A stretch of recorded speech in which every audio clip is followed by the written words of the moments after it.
Halo, sorry tadi kepotong. Mari kita absennya, buka videonya sama anak-anak.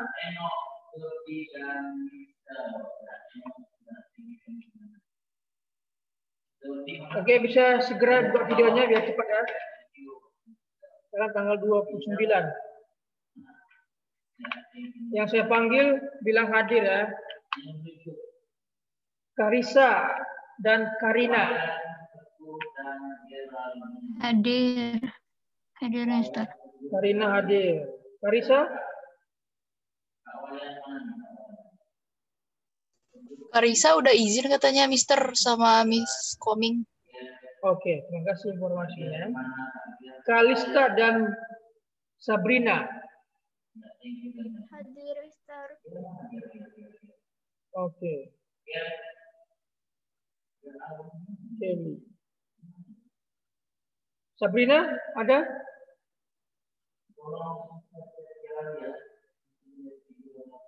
Grace dan Komang Murah Agung Deva. Ada Grace dan Komang?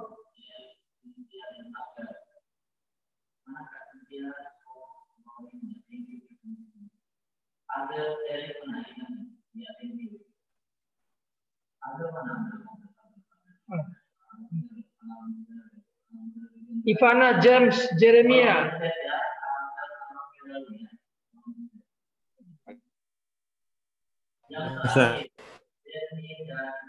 Jeremia hadir.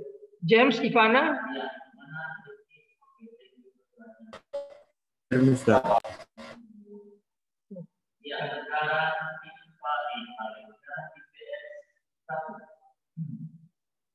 Joshua Michelle dan Novelia.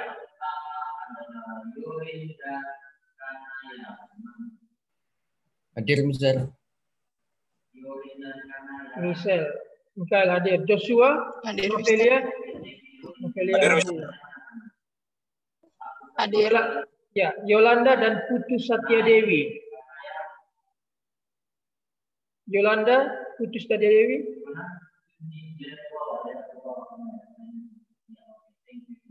Oke, lewat dulu. Yang saya panggil bilang hadir ya. Abraham Theo Amanda.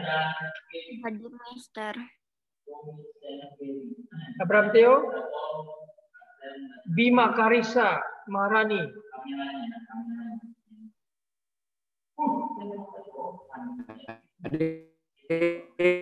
Abraham Theo hadir. Bima Karisa Karis.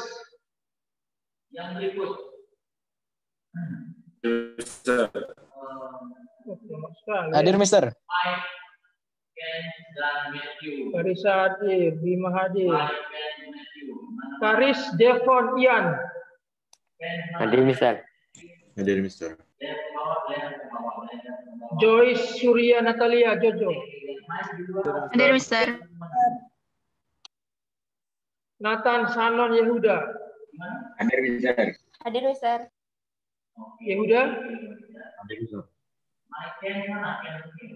Oke. Sekali lagi PS2. Karisa, Sabrina, Komang Murah Agung, Ivana. Ada orangnya? Tadi siapa yang tadi izin? Karisa. Maaf, Sabrina, Grace dan Ivana Komang ada? Iya, Mister. Grace hadir, oke. Komang Agung Murah Deva, Ivana.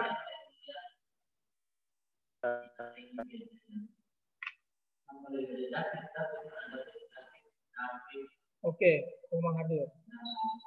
Ivana?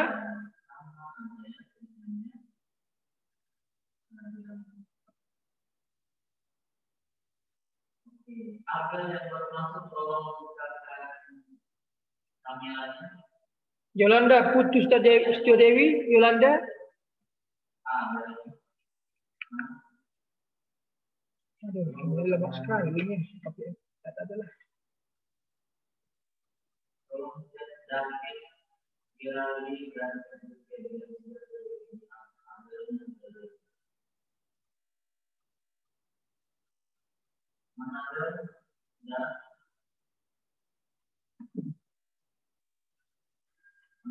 Oke, yang berikut, Grady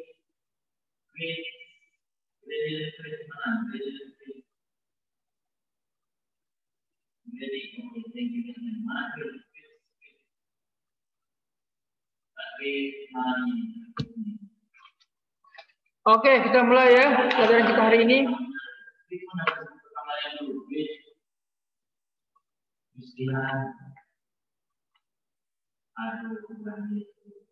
Oke, ya, lanjut. Nah, kali ini kita akan membahas tentang peran Roh Kudus dalam keselamatan. Sementara Bapak atau Mr. John menjelaskan, coba kalian pikirkan pertanyaan-pertanyaan seputar Roh Kudus dan keselamatan. Ya, itu kalian pikirkan. Apa pertanyaan-pertanyaan kalian yang kalian sudah timbul, langsung bikin di chat secara privasi. Ya, chat secara privasi. Nanti saya tidak akan bacakan namanya. Tanyakan saja perihal tentang Roh Kudus, keselamatan ya, karena ini tema kita hari ini. Nah, adapun kali ini materinya tentang peran Roh Kudus dalam keselamatan dan kita akan juga membahas di LKS semester genap. Ya, kita akan lanjut. Kalau ada waktu kita akan lanjut di sini. Kalau banyak pertanyaan, kita akan habiskan pertanyaan. Kita lebih kepada interaktif lah. Bapak menjelaskan, kalian banyak bertanya. Oke, paham ya anak-anak?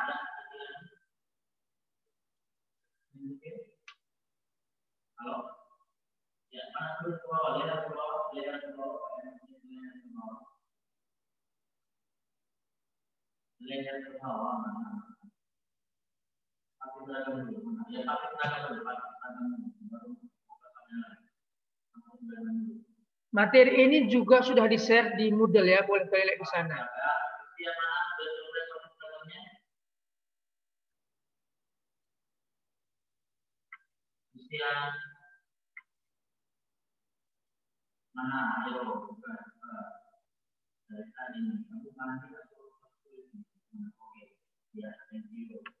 Oke, kita segera mulai pembelajaran hari ini dengan berdoa terlebih dahulu. Mari kita berdoa untuk minta hikmat, kekuatan, kemampuan bisa mengerti pembelajaran hari ini.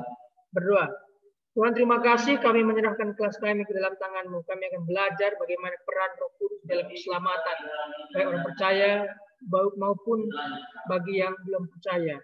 Bagaimana peran Roh Kudus di dalam setiap kami. Berkarilah Tuhan dalam kelas ini dan berikan kami hikmat apabila ada pertanyaan dari siswa, kiranya Tuhan boleh mereka berani bertanya supaya mereka mendapat jawaban. Terima kasih kami belajar dalam nama Yesus. Amin. Oke, langsung kita mulai ya. Sekarang peran Roh Kudus dalam keselamatan. Sebelumnya Bapak mau menjelaskan ada 3 pribadi. Ya, ini Allah Bapa, Putra, dan Roh Kudus. Ini 3 pribadi dan 1 hakikat. Hakikatnya adalah Allah. Ya, Bapa bukan anak, anak bukan Roh Kudus. Karena mereka pribadi-pribadi, tetapi 1 hakikat adalah Allah. Seperti ilustrasi yang pernah saya berikan, ibarat pohon. Ini pohon mangga. Pohon mangga itu ada carangnya, ada buahnya, ada daunnya. Ya, beda-beda semua. Ada daun, ada buah, ada carang, beda-beda. Tapi mereka 1 hakikat, yaitu pohon mangga. Oke, ini ilustrasi mungkin salah. Tapi itulah gambarannya. Allah itu, dia Allah, tapi ada Allah Anak, Allah Bapa, dan Allah Roh Kudus. Mereka 3 pribadi, tetapi 1 hakikat. Nah, oke, sampai di sini udah paham ya. Sekarang kita membahas bagaimana mereka berperan dalam mulai penciptaan. Nanti kita akan lompat ke peran Roh Kudus ya. Ini satu tokoh yang Bapak sangat kagumi bernama J. Brill. John Wesley Brill.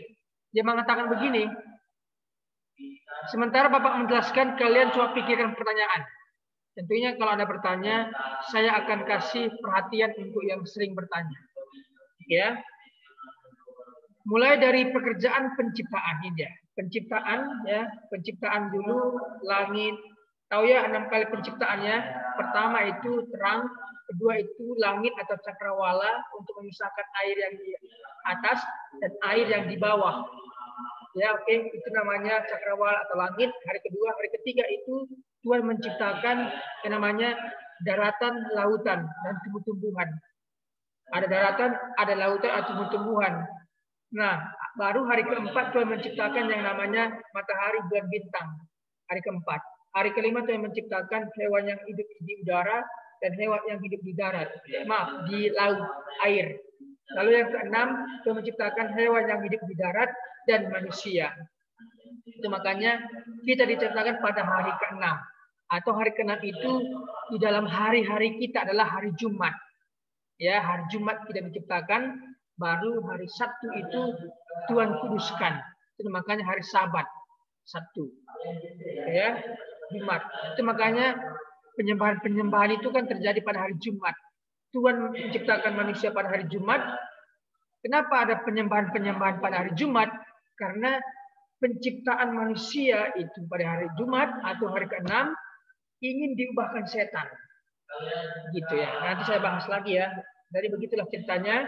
Lalu di mana kuasa untuk menciptakan berasal dari Bapa, kuasa untuk mengatur berasal dari Anak, dan kuasa untuk menyelenggarakan atau menyempurnakan berasal dari Roh Kudus. Lalu begini, Bapa berfirman berkata, jadilah terang.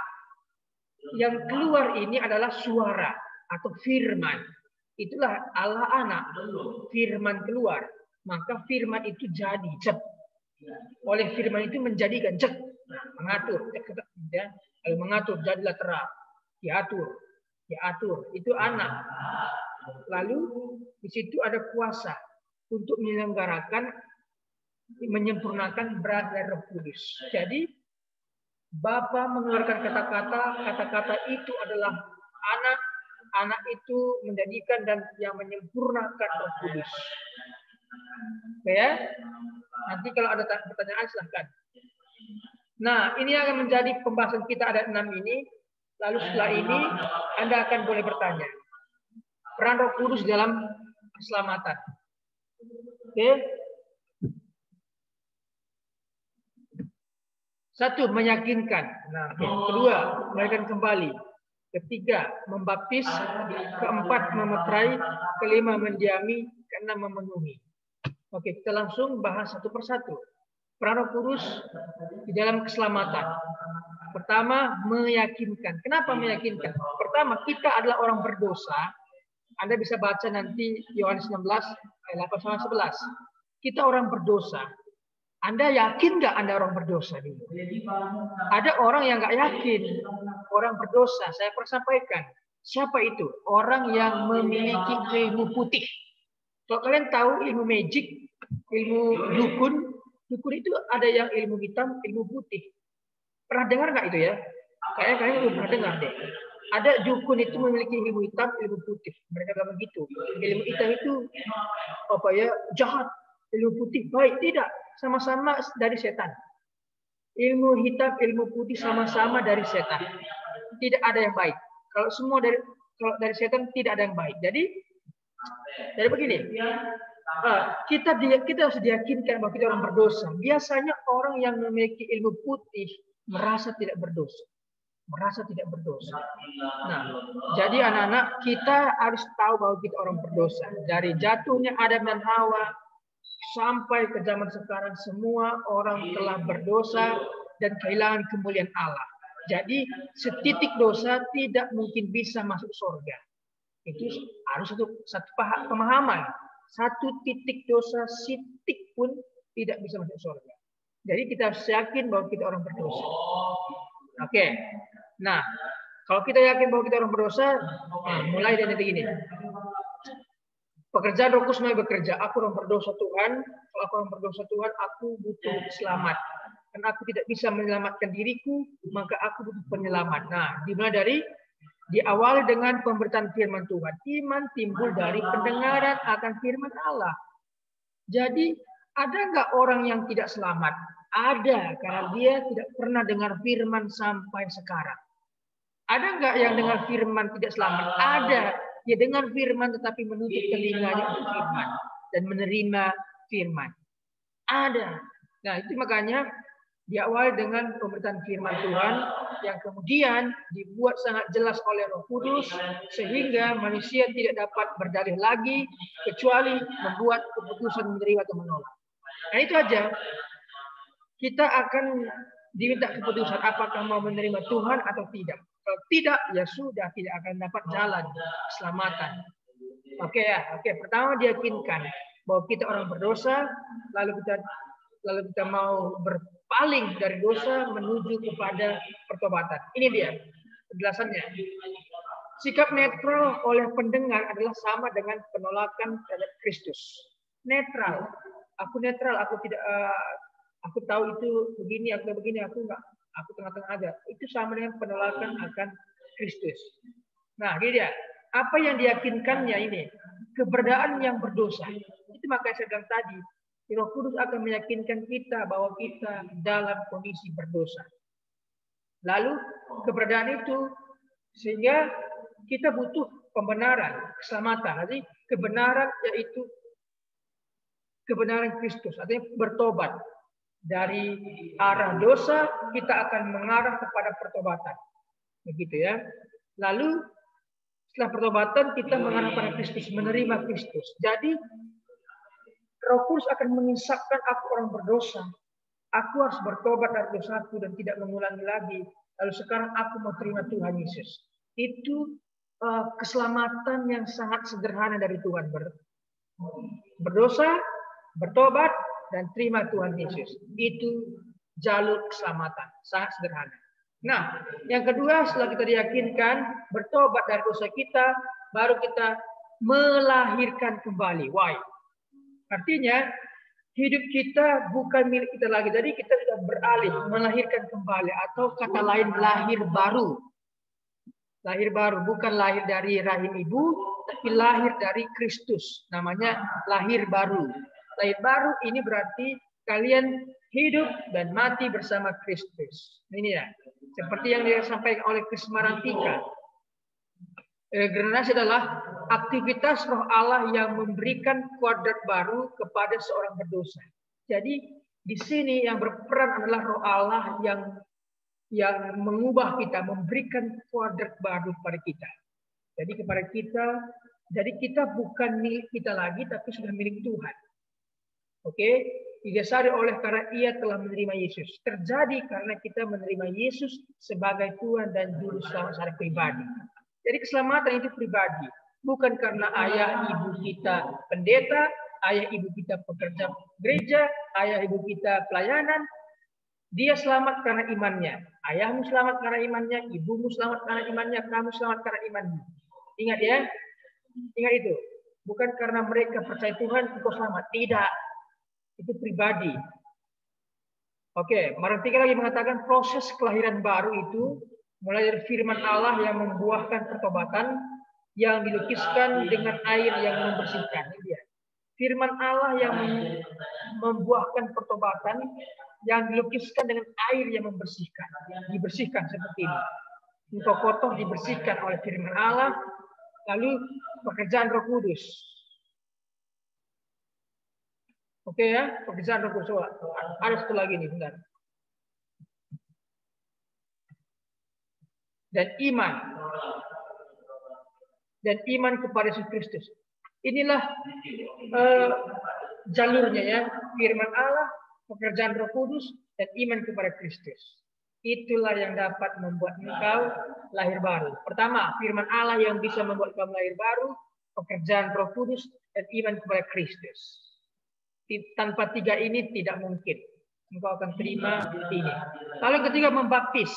Yang pertama tadi meyakinkan, yang kedua melahirkan baru, yang ketiga membaptis. Membaptis ini bukan di air. Ini merupakan pembaptisan kegiatan Allah untuk menginisiasi seseorang yang baru percaya kepada Kristus dan tubuh Kristus. Kegiatan ini dikenakan kepada seluruh orang beriman. Jadi ini inisiatifnya Roh Kudus. Membaptis engkau. Artinya apa? Bukan di air.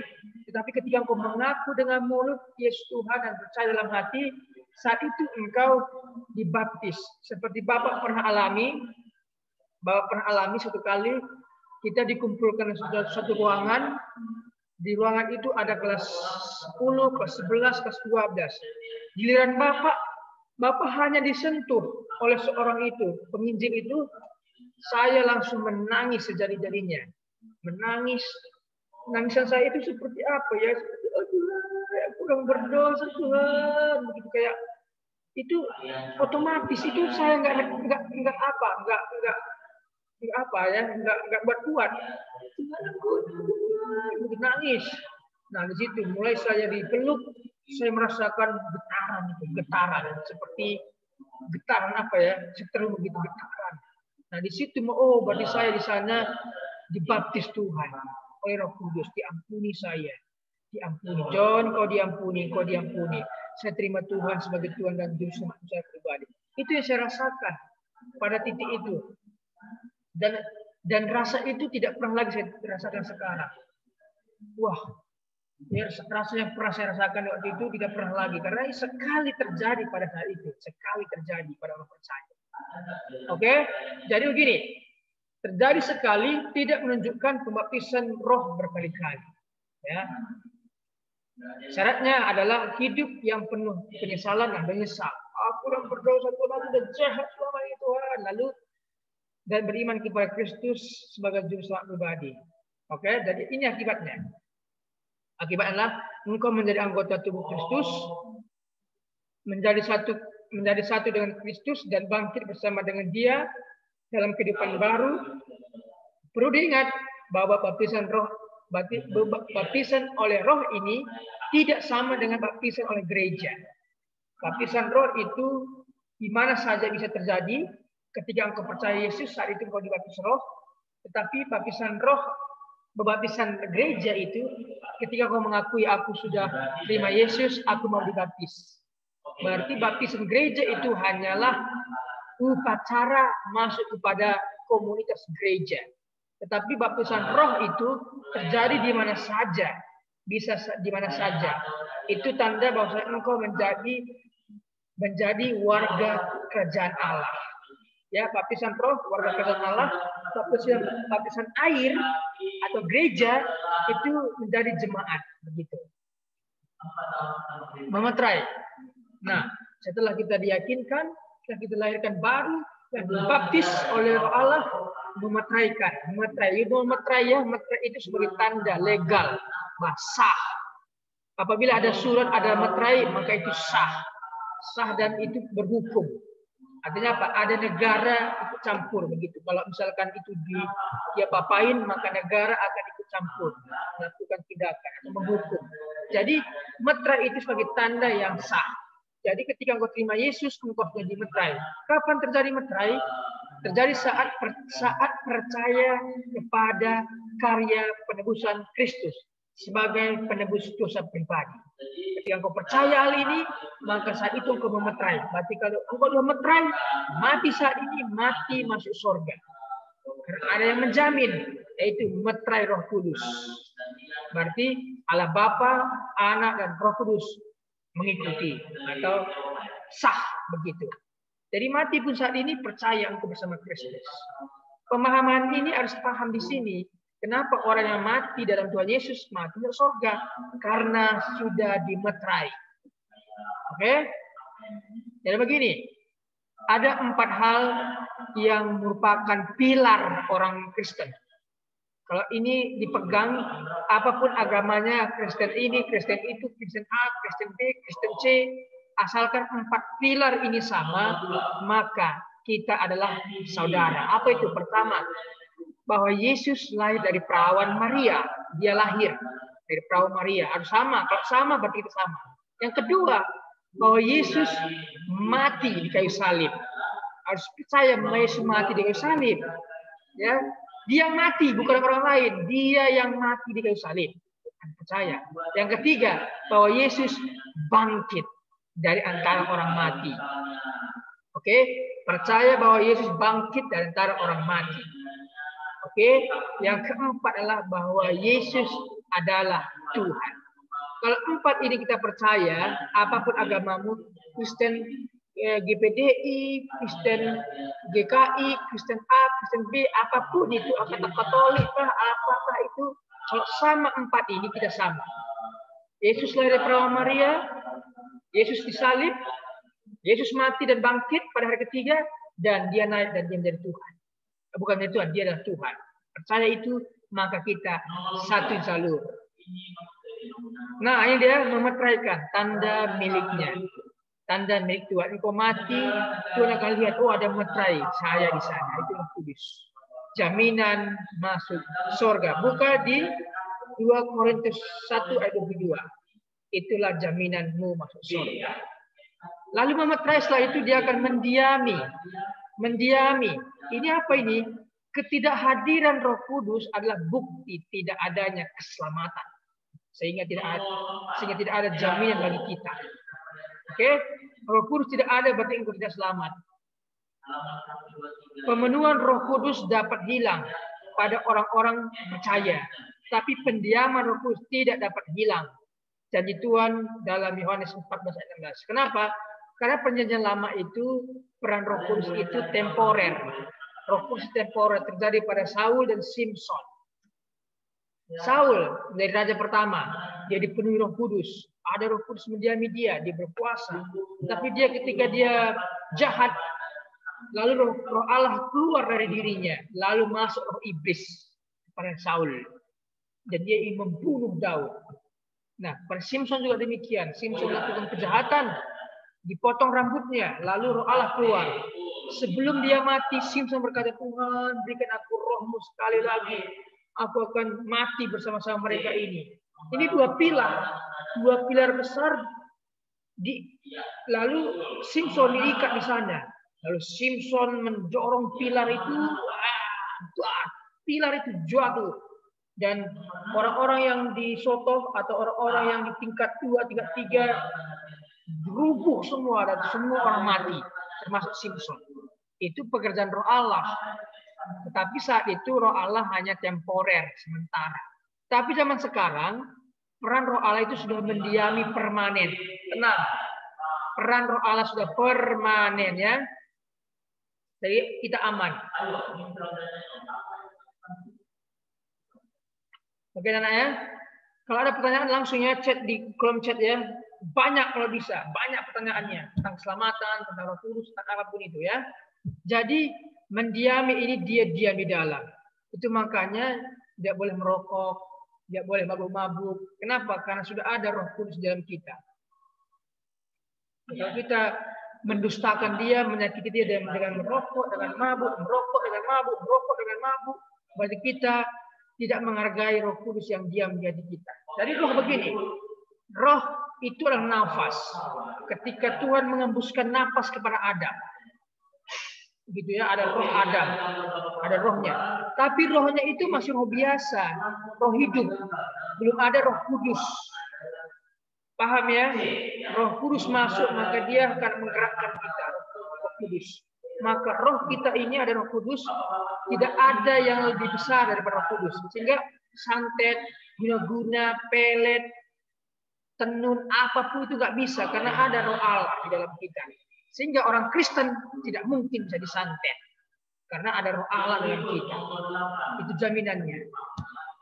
Ya, Roh Allah berdiam dalam kita. Oke, berikutnya.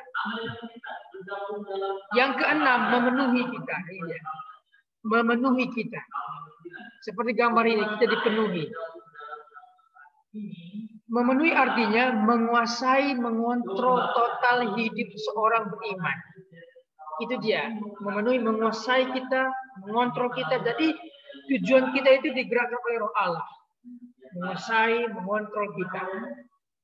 Orang yang tidak dipenuhi Roh Allah adalah orang percaya sudah didiami Roh. Ya, biasanya orang yang bisa dipenuhi Roh adalah orang yang sudah didiami. Didiami Roh. Jadi Roh itu harus digerakkan, harus diaktifkan. Sehingga kita, Tuhan penuhi aku. Dia akan memenuhi kita. Lalu persyaratan yang harus dipenuhi agar orang percaya dipenuhi Roh Kudus adalah ini dia. Hidup dengan penuh penyerahan, yang berdedikasi, menaklukkan diri mutlak kepada penguasaan Roh. Lalu yang kedua, hidup yang menang atas dosa. Oke? Produk dari hidup yang dipenuhi Roh Kudus adalah terlihat pada karakter indah, yaitu dari Galatia. Oke, anak ya. Itulah keenam peran Roh Kudus di dalam kita. Oke, saya kira itu dulu untuk pembahasan tentang peran Roh Kudus dalam keselamatan. Anda apakah sudah diselamatkan? Kalau Anda mati hari ini, apakah mati masuk surga? Jadi pikir baik-baik. Jadi keselamatan itu sangat sederhana dalam iman Kristiani ya. Jadi percaya, meyakinkan bahwa kita orang berdosa. Siapa Anda yang tidak berdosa? Intinya semua kita berdosa. Jadi kita butuh bertobat. Lalu kita butuh dilahirkan baru, butuh dibaptis, butuh dimeteraikan, butuh didiami. Di sini Roh berdiam dan butuh pengurapan, penuhan Roh. Jadi orang seperti ini mati masuk surga. Oke, saya kira penjelasan tentang peran Roh Kudus dalam keselamatan cukup. Kalau ada yang mau bertanya silahkan. Bapak harap kalian semua bertanya. Di sini ada 3 chat ya. Oh, ada pertanyaan. Saya tidak akan sebutkan namanya. Silahkan bertanya anak-anak ya. Jangan diam. Jangan diam. Bertanyalah tentang keselamatan.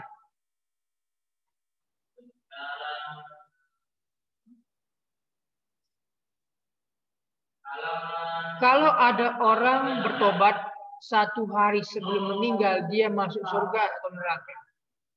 Bertobat itu 2 hal ya. Pertama, bertobat sekali seumur hidup. Itu pertobatan terima Kristus Yesus. Seperti Tuhan, aku berdosa, aku bertobat, Tuhan ampuni aku Tuhan, aku tidak akan melakukan lagi dosaku. Nah, sekali pertobatan, itu pertobatan masuk surga. Lalu ada yang kedua, yaitu pertobatan setiap hari. Ya, setiap hari kita harus bertobat, mengakui dosa kita. Sebelum tidur, Tuhan, aku minta ampun. Aku sudah berdosa terhadap orang tuaku, temanku, sebutkan namanya. Tuhan, ampuni aku Tuhan, ampuni aku Tuhan. Aku ingin tidur dengan nyenyak. Sebelum aku tidur, aku ingin minta ampun Tuhan, ampuni. Nah, karena nggak tahu setelah tidur kita meninggal gimana. Kita masih ada dosa, kan susah. Ya, jadi pertobatan itu sekali dan ada juga pertobatan setiap hari. Jadi kalau pertanyaan seperti ini, bertobat sebelum meninggal ya masih masuk surga, seperti yang terjadi kepada kasus Yesus Kristus waktu dia disalib bersama dua penjahat. Yang satu mengakui dosanya, yang satu tidak. Ingat aku Tuhan ketika Engkau datang sebagai Raja. Dia mengakui dosanya. Saat itu orang itu mati bersama dengan Tuhan di Firdaus.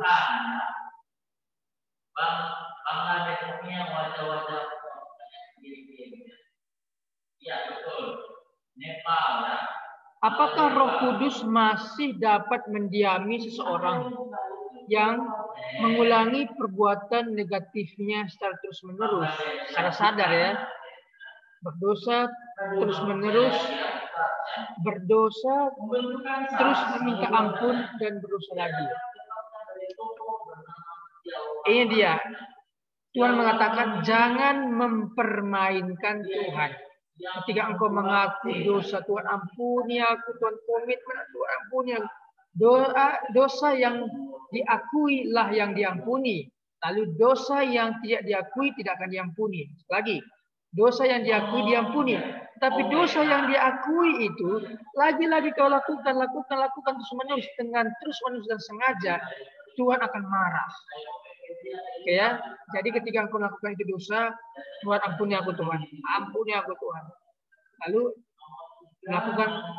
lakukan lagi, ampuni aku Tuhan, masih diampuni. Tapi jangan sampai engkau, oh Tuhan itu kan gampang, aku berbuat dosa nanti bertobat lagi. Jangan seperti itu. Jadi engkau mempermainkan dia sampai mati nanti mungkin kamu tidak diampuni. Ya, jadi berusahalah untuk bertobat dan meninggalkan dosa. Bagaimana dengan orang yang mempunyai penyakit sakit jiwa? Apakah mereka diselamatkan? Penyakit sakit jiwa. Apakah dia sudah terima Tuhan? Pertama begini, sakit jiwa itu akarnya dari mana? Banyak ya, banyak. Orang gila itu bisa karena stres, bisa karena bisa karena diguna-guna, bisa juga karena berdukun. Dukun itu bisa gila karena apabila ilmu itu masuk kepada dia dan dia tidak kuat, gila. Dua cuman, mati atau gila. Gila dan mati lagi. Nah, itu dia. Pertama bisa karena depresi, stres, dan gila. Yang kedua bisa karena disantet dan juga orang gila. Yang ketiga karena dia berdukun, dia gila. Nah, kalau karena kedua dan ketiga, karena dia disantet, karena dia berdukun, maka dia mati masuk neraka. Tapi kalau dia depresi, tentunya kalau ada roh Allah, tidak mungkin sampai orang percaya depresi, bahkan sampai gila. Tidak mungkin. Karena jiwanya kosong, tidak ada roh Tuhan. Ya, saya katakan orang yang gila itu perlu dilayani dan bawa kepada Tuhan. Saya tidak pernah temukan orang yang percaya terima Tuhan Yesus, sungguh-sungguh melayani Tuhan, jadi gila. Tidak ada, saya temukan itu. Mungkin sampai dia frustasi, sampai dia depresi ada, tapi sampai gila nggak ada pernah saya lihat. Ya, gila. Mungkin dia karena banyak hal faktor. Tapi orang yang dalam Tuhan Yesus pasti Tuhan akan memberikan ketenangan. Itu yang saya percaya. Oke, silakan ada yang bertanya. Cuma 3 orang yang bertanya ini.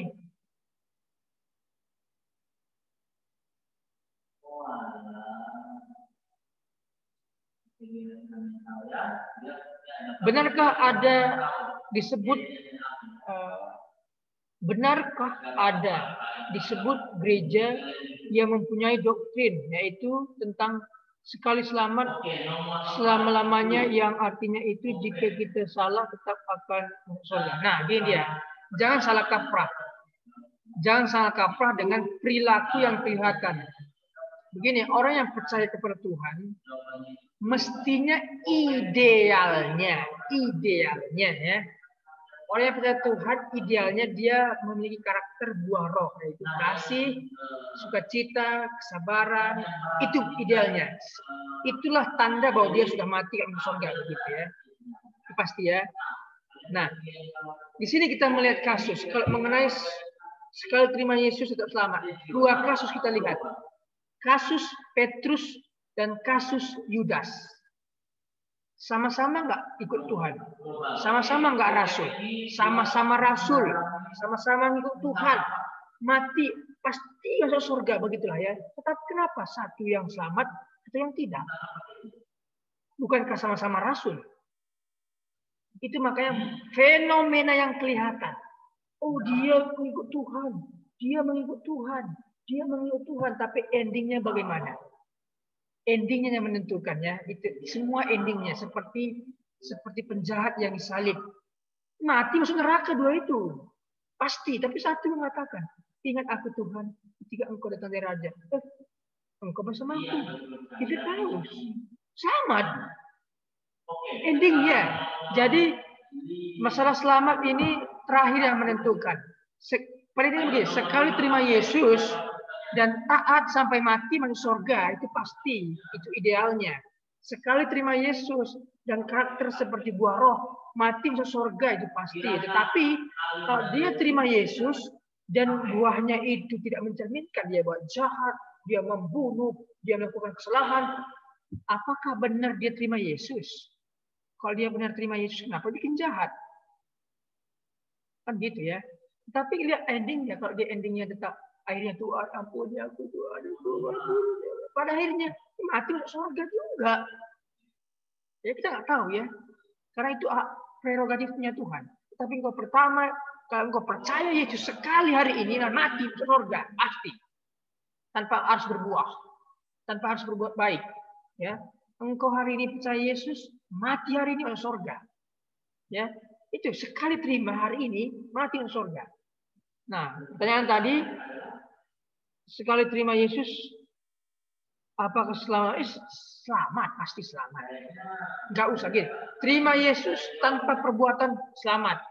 Itu yang saya percaya. Tetapi kalau dia terima Yesus, tidak menjaga imannya, tidak berbuah, tidak melakukan keselamatannya, ya aku terima Yesus, dengan mulutnya, tapi dengan perbuatannya, tindakannya tidak mencerminkan terima Yesus, dipertanyakan apakah dia benar terima Yesus atau tidak. Tapi kalau benar dia terima Yesus, kenapa perbuatannya jahat, tidak mencerminkan buah Tuhan, buah Roh. Arti kita perlu uji, ya anaknya. Jangan asal, dia terima Yesus sekali selamat. Jadi orang yang terima Yesus sekali, oke, mari kita membunuh, mari kita lakukan sesuatu, kita mati ke surga. Tidak bisa begitu. Engkau mempermainkan Tuhan. Orang yang terima Tuhan harus menunjukkan buahnya. Ya, begitu. Oke, mungkin ada pertanyaan tambahan. Paham ya yang bertanya tadi ya? Harus menunjukkan buahnya. Terima Yesus sekali dan mati saat itu juga surga.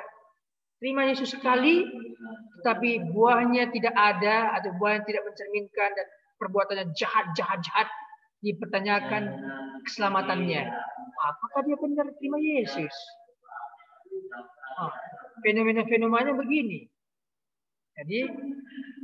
Jadi kalau dia akhirnya nanti kita lihat orang yang bikin jahat ini, lihat akhirnya. Kalau akhirnya dia berkata Tuhan ampuni aku, ya udah masuk ya. Meskipun jahat. Tapi akhirnya dia.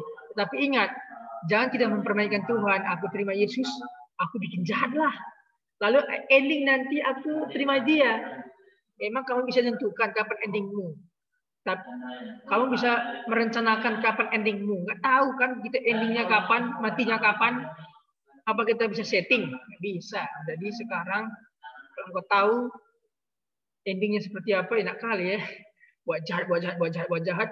Ya misalnya bermain dengan dukun, akhirnya bertobat ya nggak bisa. Sebelum bertobat engkau langsung mati bikin setan, begitu ya. Kan ada orang yang pengen kaya dengan setan. Setelah aku kaya, aku bertobatlah, begitu ya. Sebelum kaya mati. Itulah setan ya, dalam main-main. Tidak dipermainkan. Ada lagi yang bertanya? Wah, sepi sekali kelas ini ya. Nomor 6. Hasil yang dicapai dalam peristiwa pada gambar.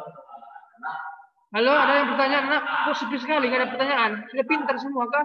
Membentuk masyarakat ekonomi Eropa. Nomor 7. Oke, Yehuda,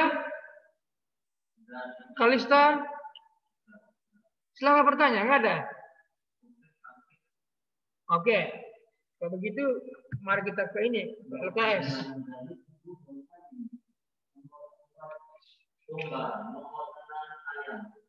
Oke, kalian kerjakan LKS nomor 1 sampai 10 ya. Halamannya ini. Halaman pertama, semester 2. Buka semester 2 LKS-nya. Semester genap. Bab 11, kerjakan nomor 1 sampai 10 dulu yuk. Nomor 8, WTO.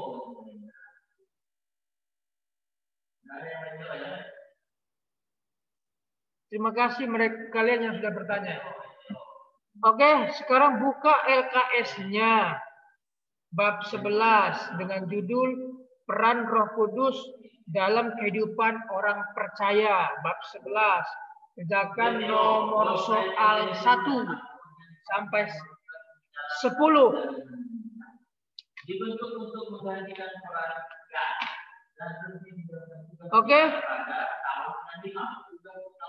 Joshua paham soalnya? Halo Joshua. Ya, Ustaz. Paham ya? Apa yang dikerjakan hari ini? Ya, Ustaz. Oke, kerjakan ya. Apabila Anda temukan pertanyaan tentang seputar penjelasan tadi, boleh juga ditanyakan. Terbuka. Indikator di atas adalah B ya, area listrik R dan angka. Kemudian B. Nomor 10. Dikerjakan dulu ya.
Oke, apakah ada yang sudah selesai? Nomor 5 ya.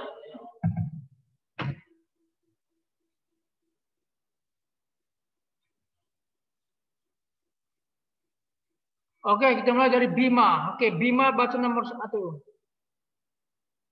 Gini aja, Mr. John yang baca soalnya, kalian jawab. Halo? Sebentar lagi kita selesai, 4 menit lagi, 4 menit. Kita selesai. Oke? Mr. John baca soal, kalian jawab. Manusia telah jatuh ke dalam dosa dan tidak dapat menyelamatkan dirinya sendiri. Sehingga manusia membutuhkan Bima, apa jawabannya? Mister, bimbingan rohani.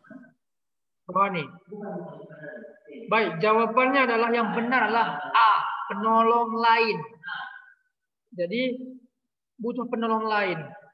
Kita nggak bisa menyelamatkan diri kita, kita butuh penolong lain, yaitu Roh Allah. Ya, memang bimbingan rohani oke, tapi sebenarnya penolong lain itulah Roh Kudus, penolong itu.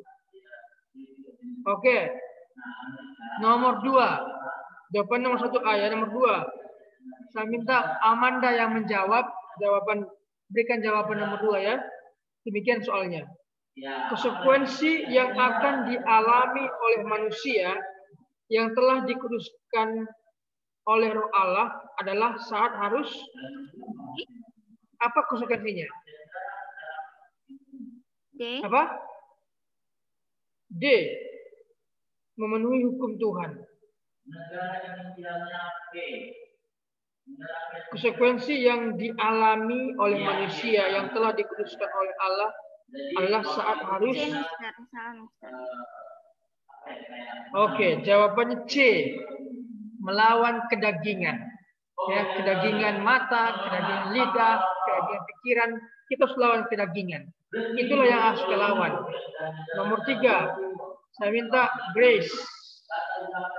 Setelah Paulus dikuduskan oleh Allah, hidup Paulus mengalami perubahan. Yaitu apa perubahannya? D. Tidak menganiaya lagi. D ya, oke. Jawabannya D. Tidak menganiaya lagi. Paulus itu sebelumnya namanya Saulus, penganiaya jemaat, diubah Tuhan menjadi pencinta Tuhan atau tidak menganiaya lagi. Nomor 4, saya minta Devon. Orang Yahudi, orang Yunani, dan jemaat mula-mula mengenal Saulus sebagai penganiaya, pengikut jalan ke Tuhan. Ia sangat kejam. Saulus bertobat dan menjadi Rasul Kristus. Banyak orang yang meragukan. Apa yang diragukan? Misal pertobatannya. Oke. Yang paling mencolok adalah E, elang, kerasulannya. Pertobatan bisa. Ya. Sini kan.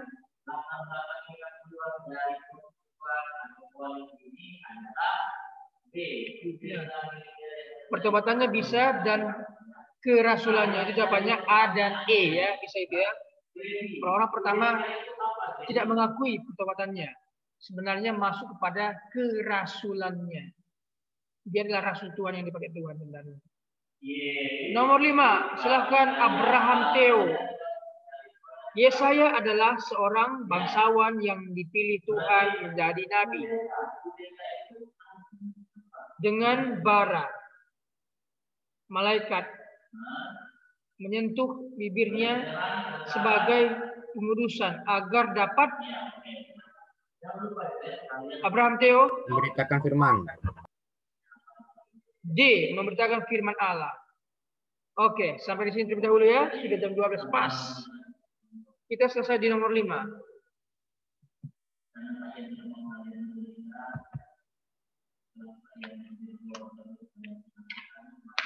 Oke, sampai sini terlebih dahulu kita akan bahas lagi. Apabila ada pertanyaan-pertanyaan, silahkan ditanyakannya. Jangan sungkan untuk bertanya.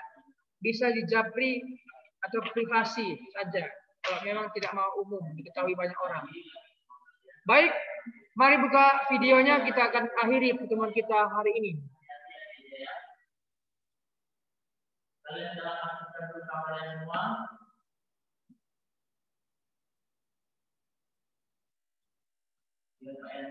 Buka kamera semua, ayo segera.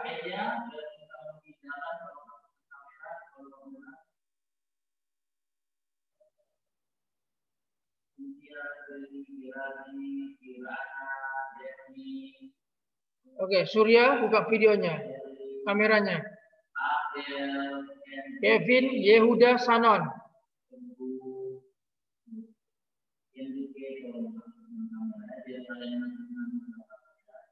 Baik.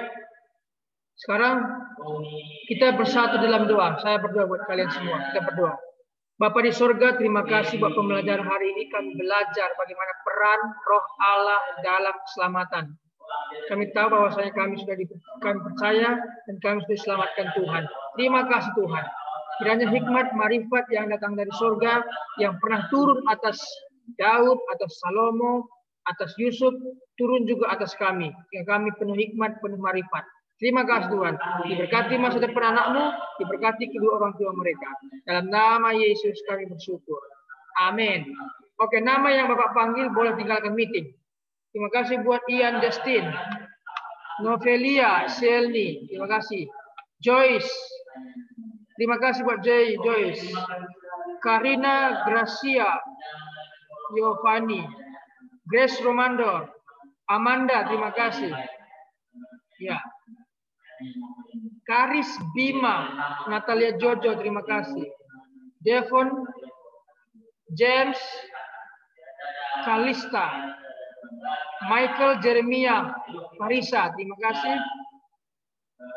Nathan, terima kasih. Abraham Theo, terima kasih. Surya, Igustik, Murah, terima kasih. Joshua Ezekiel, Kevin, terima kasih. Yehuda dan Sanon, terima kasih.